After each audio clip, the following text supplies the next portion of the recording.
राम राम जी सारे ने। मेरा नाम संदीप राठी है। आज हम टारगेट 8 के बारे में बात करेंगे। आप सब ने जान लिया होगा कि भाई ये सिलेबस करना कितना आसान है, लेकिन बहुत सारे बालक कदे भी सिलेबस ने पूरा नहीं कर पाते क्योंकि उनके पास एक टारगेट नहीं होता। इसलिए मैंने आप सभी को टारगेट शुरू करवाए थे ताकि आप इनको फॉलो करके जल्दी से जल्दी अपना सिलेबस पूरा कर सको। उसके बाद हम PYQ पे चलेंगे और उसके बाद हम बार बार रिवीजन करके इस पेपर को क्लियर करेंगे। इसलिए आप सभी को ऐसे ही मेरे साथ जुड़ा रहना है, मुझ पर विश्वास बनाए रखना है। मैं आप सब ने बता दूं कि भाई आप सब ने जो टारगेट 1, 2, 3, 4, 5, 6 और 7 ये 7 टारगेट आप सब ने करे हैं, उनके बारे में भी मैं आप सब ने बताऊँगा। और उसके बाद आप सब ने बताऊँगा कि कितना सिलेबस आप सबका पूरा हो गया और ग्रुप डी की एग्ज़ाम डेट क्या है। इसके बारे में आप सबके ज़्यादा क्वेश्चन आते हैं, इसलिए उसके बारे में भी मैं आप सबको समझाऊंगा। इसलिए इस वीडियो को आप सभी को लास्ट तक देखना है। वीडियो को शुरू करने से पहले मैं आप सभी से सिर्फ एक बात कहना चाहता हूं कि आप सभी को टेलीग्राम चैनल ज्वाइन कर लेना है, क्योंकि एग्ज़ाम ओरिएंटेड चीज़ें, sectional test, PYQ, current affair, जितनी भी चीज़ें आप सभी के काम आने वाली हैं वे सारी की सारी चीज़ें मैं ग्रुप में शेयर करता हूं। इसलिए आप सभी को टेलीग्राम चैनल ज्वाइन कर लेना चाहिए। डिस्क्रिप्शन में आप सभी को लिंक मिल जाएगा, वहां जाकर आप टेलीग्राम चैनल ज्वाइन कर सकते हो। उसके साथ साथ अगर आपको हमेशा मेरे साथ जुड़े रहना है तो आप सभी को ये चैनल सब्सक्राइब कर लेना है, ताकि भविष्य में मैं जो भी वीडियो आप सभी के लिए बनाऊँ वो आपको टाइमली मिल सके। आप सब ने बेरा है कि भाई अगर ग्रुप डी की तैयारी करनी है तो इन 7 सब्जेक्ट्स को पढ़ना ज़रूरी है और इन्हीं में से एग्ज़ाम आएगा। लेकिन बहुत सारे लोग इधर उधर भटक रहे हैं। कईयों को तो ये भी नहीं पता कि कौन सा हिस्ट्री का पार्ट है और कौन सा ज्योग्राफी का पार्ट है। मुझे बहुत गुस्सा आता है भाई इन चीज़ों पे, क्योंकि आप सब एक ऐसे कंपटीशन की तैयारी कर रहे हो जहाँ पर बहुत ज़्यादा कंपटीशन होने वाला है। कट थ्रोट कंपटीशन कहते हैं इसको। लेकिन आप सब इतने सीरियस भी नहीं हो कि बार बार आप सभी को सिर्फ डेट चाहिए, हमें एग्ज़ाम की डेट बता दो, एग्ज़ाम कब होगा। लेकिन क्या आपकी तैयारी है? अपने अंदर जाके एक बार बोलो कि मेरी तैयारी है। नहीं बोला जाएगा भाई, क्योंकि खुद से झूठ नहीं बोल सकते। मैं थारे तय सिर्फ यह चीज़ कहना चाहूँगा कि भाई आप सब ने लगातार पढ़ना है, जितने भी टारगेट्स बताए जा रहे हैं उनको फॉलो करना है। उसके बाद मैं PYQ के बारे में बताऊंगा। उसके बाद हमने बार बार रिवीजन करनी है, उनके टारगेट्स भी मैं आप सब ने दूंगा। उनने फॉलो करते रहोगे तो नौकरी लग जाओगे, नहीं तो ज़मीर पर लात मार दी जाओगी और साइड में कर दिया जाएगा और यह चीज़ बता दी जाओगी कि इब तुम नौकरी के लायक नहीं हो, 2-4 साल और तैयारी करो और फिर मैदान में आना। तो भाई इस कंपटीशन में डटे रहना है तो लगातार पढ़ना पड़ेगा, सारे टारगेट्स पूरे करने पड़ेंगे। और अगर खाट पर लौटे रहना है तो सारी उम्र खाट पर ही लौटे रहोगे, कितने नौकरी नहीं मिलेगी। प्राइवेट सेक्टर में आप सब ने बेरा है 15,000 रुपये की नौकरी 12 घंटे करवाओगे और लात मारेंगे कि भाई 1 घंटा 2 घंटा और डट कर जा, काम कर, जब सैलरी मिलेगी।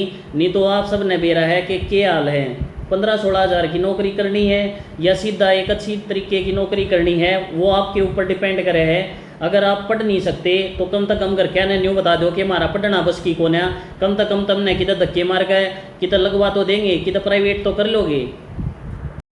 अगर आप सभी को टारगेट नहीं मिल रहे हैं तो टेलीग्राम चैनल पे जाके आप टारगेट की PDF ले सकते हो। मैंने वहाँ पर PDF डाल रखी है। अगर आप सभी को यहाँ से देखना है तो टारगेट 7 जो पिछले हफ्ते आप सभी को करना था उसके बारे में मैं एक बार बता रहा हूँ। उसके बाद हम टारगेट 8 के बारे में बात करेंगे। तो भाई हरियाणा जीके की हम बात करेंगे तो मैंने आप सभी को 5 जिले याद करने के लिए बोला था। 20% बच्चों ने भी ये टारगेट पूरा नहीं किया होगा, क्योंकि मैं जानता हूँ कि भीड़ क्या होती है और पढ़ने वाले क्या होते हैं। इसलिए आप सभी को खुद डिसाइड करना पड़ेगा आपको किस साइड खड़ा होना है। आप बेरोजगारों के साथ खड़ा होगे या जो नौकरी लग चुके हैं उनके साथ खड़ा होगे, तो आप सभी को खुद से डिसाइड करना है। उसके साथ साथ हमने फरवरी-मार्च की करंट अफेयर कर ली थी। नेशनल जीके में हमने मिसलेनियस कंप्लीट कर लिया था, टाइप्स ऑफ मार्केट और 5 year plan and NITI Aayog. ये मोस्ट इम्पोर्टेंट टॉपिक्स हैं। मैंने आप सभी को इसलिए ही बताए थे क्योंकि बहुत बार रिपीट होते हैं। मैंने आप सब बताया था कि आप सब ने कौन से टॉपिक करने हैं, cube root, square root, simplification, decimal, और रिवीजन के लिए बोला था रेशियो एंड प्रोपोर्शन और पार्टनरशिप। आप सभी को ये सारे चैप्टर करने थे। बहुत सारे बच्चों ने किए भी होंगे, तो जितने भी बच्चे सीरियस लगे हुए हैं गारंटी लेता हूँ कि आपकी नौकरी लगने वाली है। लेकिन जिसने भी अभी तक ये नहीं किया है, मैंने एक्स्ट्रा टाइम भी आप सभी को दिया था, वो आप बाहर हो जाओगे, इसलिए अभी सीरियस हो जाओ। पेपर आपका जल्द आने वाला है, मैं उसके बारे में भी अपडेट दे दूँगा। उसके साथ साथ आप सभी को जान लेना है कि रीजनिंग में हमने clock and calendar, statement and conclusion करने के लिए बोला था, और रिवीजन के लिए बोला था कोडिंग, डिकोडिंग और सीरीज। ये जितने भी टॉपिक्स आप सभी को बताए जा रहे हैं 100% बहुत ही ज़्यादा इम्पोर्टेंट है, लेकिन आपको अभी समझ नहीं आ रही। लेकिन जब से मैंने आप सभी को ये टारगेट देने शुरू करे हैं, जितने भी बच्चे लगातार फॉलो कर रहे हैं उनको पता है कि इनसे कितना फ़ायदा हुआ है। और अगर आपको इन चीज़ों से फ़ायदा हो रहा है, मेरे साथ आप अच्छे तरीके से जुड़े हुए हो, तो कमेंट सेक्शन में ज़रूर बता के जाना कि मैं आप सभी को सही राह पर ले जा रहा हूँ या नहीं। उसके साथ साथ अब इंग्लिश के बारे में बात करेंगे। तो रिवीजन ऑफ टारगेट 2 की PDF आप सभी को टेलीग्राम चैनल पर मिल जाएगी, और उसके साथ साथ हमें क्वेश्चन टैग करना था।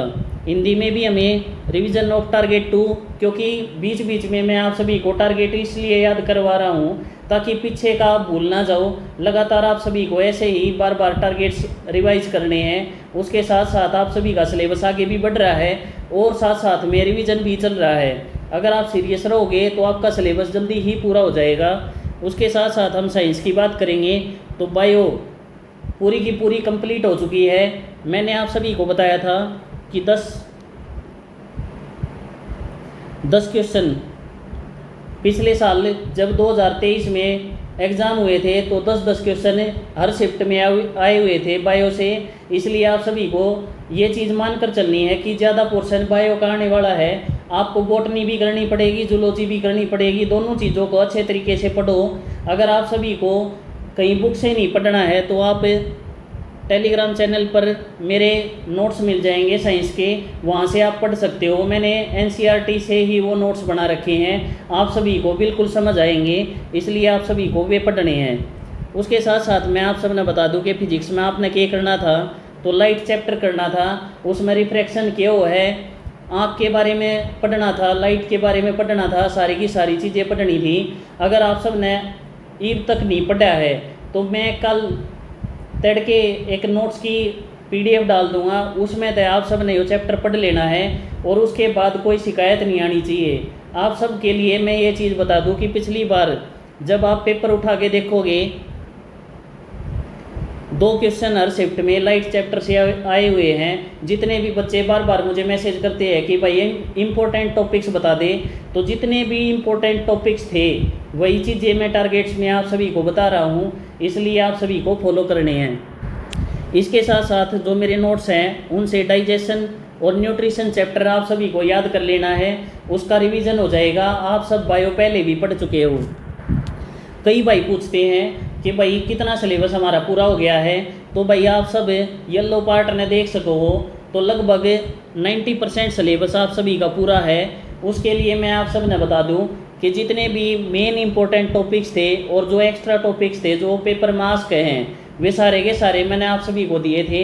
उनमें से सिर्फ 1, 2, 3 चैप्टर रहते हैं। नॉन वर्बल सीरीज आप आराम से कर सकते हो, उसके लिए अलग से पढ़ने की ज़रूरत नहीं है, उसके लिए सिर्फ 1 दिन लगाने की ज़रूरत है। इसके साथ साथ मैंने कुछ चैप्टर आप सभी को रिवीजन के लिए भी बताए थे, इसलिए आप सभी को घबराना नहीं है, आप सबका सिलेबस अच्छे से पूरा हो जाएगा। बहुत सारे बच्चे पूछते हैं कि क्या हम अब शुरू करें तो क्या सिलेबस हो जाएगा। तो भाई अगर आप पढ़ना शुरू नहीं करोगे तो सिलेबस कभी पूरा नहीं होगा।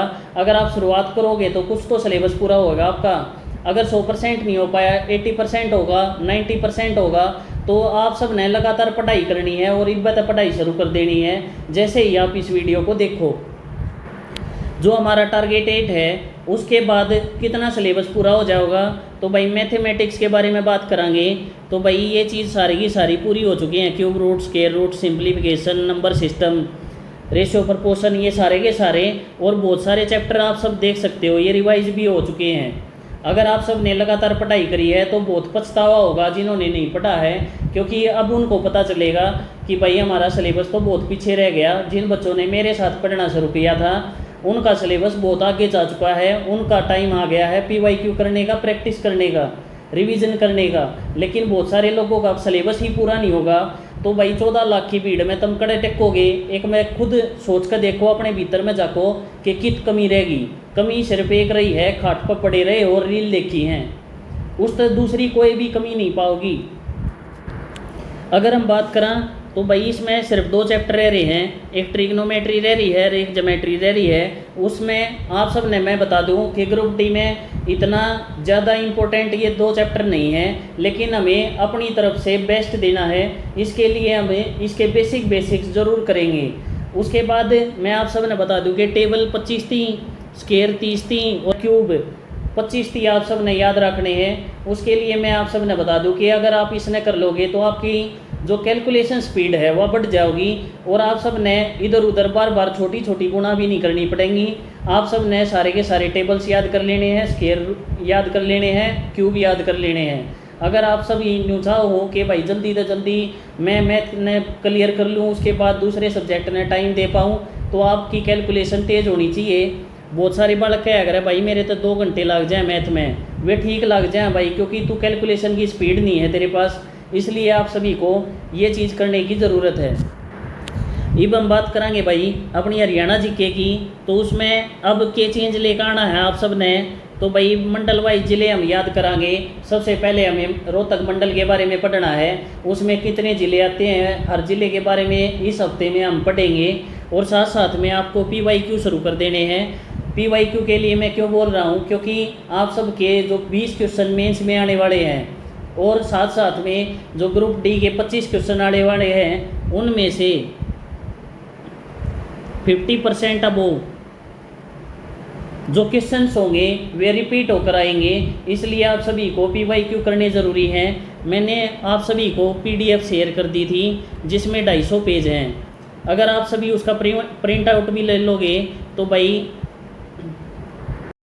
बात करेंगे हरियाणा जीके के बारे में। तो भाई हमने कितना सिलेबस कर लिया वो आप सब पढ़ सको कि हमने हिस्ट्री, पॉलिटी, ज्योग्राफी, एक डिस्ट्रिक्ट कर लिया, कल्याणकारी योजना कर ली, बजट, मंत्रिमंडल, गीत महोत्सव, मेले, सूरजकुंड मेला, लगभग पिछले 6 महीने की करंट अफेयर हमें कई बार रिवीजन भी कर चुके हैं। उसके साथ साथ अब आपको क्या करना है, मंडल वाइज जितने भी ज़िले हैं, मान लो हमें इस हफ्ते में जो टारगेट 8 है उसमें रोहतक मंडल को पढ़ेंगे। उसमें जितने भी ज़िले हैं हर ज़िले के बारे में पूरी की पूरी डिटेल्स पढ़ेंगे। उसके साथ साथ आप सभी को क्या करना है, PYQ करने शुरू कर देने हैं। मैंने आप सभी को जो टेलीग्राम चैनल है हमारा CET वॉरियर्स के नाम से, उसमें PDF डाल रखी है। आप सभी को क्या करना है, जैसे ही आप सुबह उठते हो 10 पेज पर आप सभी को MCQs मिल जाएंगे। आप सभी को डेली के डेली 10 पेज करने हैं। बहुत जल्दी आप सभी उसको पूरा कर लोगे, उस पूरी की पूरी PDF को। मैं ये PDF आप सभी को क्यों याद करने के लिए बोल रहा हूँ, 50% से ज़्यादा क्वेश्चन आप सभी को रिपीट मिलेंगे PYQ से, इसलिए आप सभी को PYQ करने ज़रूरी हैं। आप कभी भी बिना PYQ के एग्ज़ाम क्लियर नहीं कर सकते, इसलिए आप सभी को ये करना ज़रूरी है। आप सब ने मेरा है कि भाई टारगेट्स के बीच में मैंने आप सब एक्स्ट्रा टाइम दिया था, उसमें मैंने आप तक कही थी कि भाई आप सब ने अलग अलग टारगेट्स अलग अलग टाइम पर रिवाइज करने हैं। तो आप सब के सारे टारगेट्स में मान के चालूँ कि भाई आप सब ने एक बार रिवाइज कर लिए होंगे। आज हम टारगेट 8 के बारे में बात करेंगे। तो सबसे पहला जो हमारा सब्जेक्ट है वो है हरियाणा जीके। उसमें हमने क्या करना है, तो भाई इसमें ज़्यादातर वे चीज़ें मैं आप सब ने बताऊँगा जिनमें आप सब ने रिविज़न करनी है। तो रोहतक मंडल के सारे ज़िले, एक बार हम सारे ज़िले पढ़ चुके हैं, लेकिन अब मंडल वाइज पढ़ेंगे। उसके साथ साथ जनवरी फरवरी की करंट अफेयर ये भी रिवीजन में चलेगी, क्योंकि हम इसको पहले भी कर चुके हैं। उसके साथ साथ सरकारी योजनाएं, जो हरियाणा सरकार की जो योजनाएं हैं, जो कल्याणकारी योजनाएं हम बोलते हैं, उनके बारे में पढ़ना है। ये भी एक रिवीजन का ही हिस्सा है, हम पहले टारगेट्स में इसको कर चुके हैं। उसके बाद हम नेशनल जीके के बारे में बात करेंगे। तो मिसलेनियस ऑफ लूसेंट कंप्लीट जो विविध है लास्ट में, उसके बारे में हमें A to Z चीज़ें याद होनी चाहिए। मैंने पिछली बार भी आप सभी को यही याद करने के लिए बोला था, इसलिए मैं रिवीजन के लिए ये चीज़ बता रहा हूँ। मैथ के भी बहुत सारे चैप्टर हमने कर लिए और बहुत सारों का रिवीजन कर लिया। उसके साथ साथ अब हम मैथ के बारे में बात करेंगे। तो अलजेब्रा आप सभी को करना है। उसके साथ साथ एवरेज और एज चैप्टर आप सभी को रिवाइज करना है। टेबल्स 30 तक और स्केयर 30 तक आप सभी के टिप्स पर होने चाहिए। रीजनिंग के बारे में बात करेंगे तो आप सब ने क्या करना है, सीरीज हम पहले कर चुके हैं, ऑड वन आउट हमें करना है, काउंटिंग ऑफ फिगर्स और सिलोगिज्म ये चीज़ हम पहले कर चुके हैं, इसलिए मैं आप सबके लिए रिवीजन करवा रहा हूँ। बहुत सारे बच्चे कहते हैं कि भाई टारगेट्स ख़त्म होने के बाद रिवीजन शुरू कर दें, तो भाई रिवीजन तो मैं साथ साथ करा रहा हूँ आपको अभी तक ये भी नहीं पता क्या कि मैं आप सभी को रिवीजन करने के लिए बोल रहा हूँ। आप कह रहे हो कि हमारा सिलेबस पूरा हो जाने के बाद हम रिवीजन करें, तो आप सभी को सीरियस होना पड़ेगा, साथ साथ पढ़ना पड़ेगा। अब हम इंग्लिश के बारे में बात करेंगे तो रिवीजन ऑफ टारगेट 2, जो टारगेट 2 मैंने आप सभी को दिया था उसको रिवाइज करना है, और साथ साथ में आर्टिकल्स चैप्टर आप सभी को करना है। एक क्वेश्चन कई बार आ जाता है, इसलिए छोड़कर नहीं चलना है कुछ भी। जो भी इम्पोर्टेंट है वो चीज़ें आप सभी को शेयर की जा रही हैं, उसको आप सभी को मन से रिलीजियसली आप सबको अच्छे तरीके से पढ़नी है। फिर हम हिंदी की बात करेंगे तो 50 पर्यायवाची शब्द, 50 वाक्य शोधन, जो हमें वाक्य शुद्धि करते हैं उसके बारे में आप सभी को पढ़ना है। जब आप ग्रुप डी के पेपर देखोगे तो उनमें 1 या 2 क्वेश्चन आप सभी को ज़रूर मिलेंगे इस टॉपिक से, इसलिए आप सभी को करने ज़रूरी हैं। उसके साथ साथ सारे के सारे मुहावरे मैं आप सबको एक लिस्ट शेयर कर दूंगा, जो HSSC की PYQ है हिंदी के लिए। अगर मुझे वो मिल गई तो मैं आपको शेयर करूंगा, उसमें जितने भी मुहावरे दे रखे हैं सारे के सारे आपको टिप्स पर याद होने चाहिए। अब हम बात करेंगे साइंस की, तो भाई साइंस में हमें क्या करना है, बायो का सिलेबस हमारा कंप्लीट हो चुका है, इसलिए हमें उसमें रिवीजन करना है। सेल एंड इट्स थ्योरी उसके बारे में हम पढ़ेंगे, और साथ साथ में फिजिक्स का इलेक्ट्रिसिटी चैप्टर करेंगे और केमिकल रिएक्शन करेंगे हम केमिस्ट्री का। अब हम सारी चीज़ें मिक्स पढ़ना शुरू करेंगे। अभी तक सारे के सारे सब्जेक्ट अलग अलग थे, लेकिन अब मिक्स पढ़ने से आप सभी को अच्छे तरीके से रिटेन हो पाएगा, इसलिए मैं आप सभी को एक एक चैप्टर दोनों चीज़ों के बताऊंगा, और बायो के रिवीजन के लिए आप सभी को एक चैप्टर बताऊंगा। अगर आप सभी इस तरीके को फॉलो करते रहोगे तो आपका सिलेक्शन जल्द हो जाएगा। ये मैं आप सब ने बता दूं कि जो सिलेबस है वो हमारा पहला स्टेप है, और 90 to 95% हमारा सिलेबस पूरा हो चुका है। उसके साथ साथ रिवीजन के बारे में हम बात करें तो एक बार सारे के सारे टारगेट्स रिवाइज हो चुके हैं। उसके साथ साथ आप सभी को लगातार पढ़ते रहना है। जब मैं 1 या 2 दिन लेट कर देता हूं तो आपको पूछने की ज़रूरत नहीं है, उसका मतलब है कि मैं आप सभी को टाइम दे रहा हूं रिवाइज करने के लिए। उसके बाद हम PYQ के बारे में बात करेंगे। PYQ करने क्यों ज़रूरी हैं, ये हमारी तैयारी का सेकंड स्टेप है। अगर हम PYQ नहीं करेंगे, लगातार सिलेबस ही पूरा करते रहेंगे, तो आप सभी को कभी पता नहीं चलेगा कि पेपर में कैसे क्वेश्चन आते हैं। अगर आप सभी को ये पता लगाना है कि पेपर कैसा आता है, कैसे क्वेश्चन आते हैं, तो आप सभी को लगातार PYQ भी करने पड़ेंगे। जितने भी सब्जेक्ट्स के PYQ मेरे पास होंगे मैं आप सभी को शेयर कर दूंगा, ग्रुप से आपको ले लेने हैं, और साथ साथ में लगातार पढ़ाई करनी है। और जब हम ये चीज़ पूरी कर लेंगे तो आप सभी को सिर्फ एक चीज़ करनी है, रिवीजन रिवीजन एंड रिवीजन। अगर आप सब लगातार इसी तरीके से लगे रहोगे तो किसी से पूछना नहीं पड़ेगा कि तैयारी कैसे करते हैं और हमारा सिलेबस कैसे पूरा होगा। बहुत सारे लोग ऐसे होंगे जिन्होंने 6-6 साल पढ़ते होंगे, लेकिन आज तक उनका सिलेबस एक बार भी पूरा नहीं हुआ। उसका कारण है क्योंकि वे जो उनको आसान लगता है उसको ही पढ़ते रहते हैं। जैसे मैंने हरियाणा में देखा है कि मैथ को कोई नहीं पढ़ेगा, कंप्यूटर को कोई नहीं पढ़ेगा, लेकिन जो हरियाणा जीके है उसका लठ दे रखेंगे कि एक बार और रिवाइज कर लूँ, एक बार और कर लूँ। उसमें 500-500 पेजा की किताब लेकर आऊँगे। तो भाई आप सबका मैं सिर्फ एक चीज़ कहना चाहूँगा कि भाई थोड़ी सी अपनी आँख खोल लो, लगातार सिलेबस न पूरा करो, उसके PYQ करो और बार बार रिवीजन करो। सिर्फ ये 3 चीज़ मैंने 3 स्टेप में लिख रखी है। अगर इस तक बाहर जाओगे तो सिलेबस नहीं होगा और आपकी प्रिपरेशन कदे पूरी नहीं होगी। अगर आप सब ने सीरियस लगना है तो भाई ये 3 स्टेप मैंने लिख रखे हैं, सिर्फ ये आप सब ने फॉलो करने हैं। मैं सिर्फ न्यू चाहूँ कि भाई आप सब एक सही राह पर लगे रहो। बहुत सारे लोग आप सब ने भटकाओगे कि भाई मॉक टेस्ट दो, लेकिन मॉक टेस्ट देते ही आपका स्कोर 1% भी अगर कम आया तो वहीं पर आप डिमोटिवेट हो जाओगे। इसलिए आप सभी को सिर्फ सिलेबस पूरा करना है, PYQ लगाने हैं और उनका रिवीजन करना है। अगर आप सभी को ये वीडियो पसंद आई है तो कमेंट सेक्शन में बता कर जाना है कि कितने टारगेट्स आप सब ने पूरे कर लिए हैं और कितना सिलेबस आपका रहता है।